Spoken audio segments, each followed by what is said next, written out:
We've already made it halfway through the All-Star break, a time for players to relax and recover, also time to slow down and look back on how they got off to their best start in 15 years. Our Keith Osso on the playoff-positioned Seattle Mariners.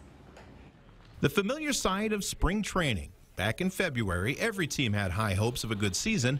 For the Mariners, a chance to be the team to get to the playoffs for the first time since 2001. They should have a little edge to them, a little chip on their shoulder. We're in a very tough division. It continues to get better. I think we've gotten better. The M's got the season underway with high expectations for potent offense, but plenty of questions about their pitching staff.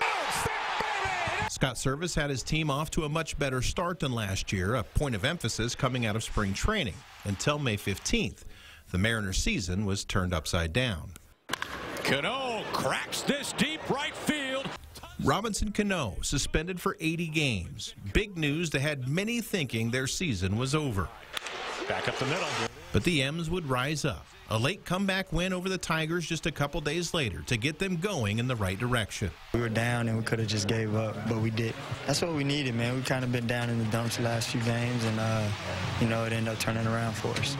D. Gordon transitioned back from center field to second base and has done a great job defensively. He and Gene Segura have been electric at the top of the order, scoring a combined 110 runs. Haniger to left. Mitch Haniger is having a breakout season, making his first All-Star game, and he's third in the American League with 67 RBIs. Quick pitch. Got him.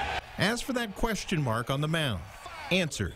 Felix Hernandez, James Paxton, Mike Leake, all with 8 wins. And former Gonzaga Bulldog Marco Gonzalez, a team-high 10 wins, including his last 3 starts. I mean, it's just been a lot of fun, and, man, I couldn't have asked to be with a better team to do it. I mean, these guys are unbelievable, fun to pitch for, and, man, I can't wait to get back after it. As for the bullpen, they're anchored by Edwin Diaz. He's putting together the most dominating half of baseball for a closer in the history of the Mariners. A league-high 36 saves at the break. He struck out 79 batters in just 48 innings. And there's a drive deep to right. This Mariners team has gone through a couple rough stretches, including the one they're currently on. But when the first half stopped, the M's are 19 games over 500, even though they have a -2 run differential. That's thanks to a league-leading 26 one-run wins. They think it's that grit that can get them back in the postseason. We play to the last out, and we always feel confident no matter what the score is or the situation is. And like I said, just a team full of grinders, and it's just been a joy for me to be here.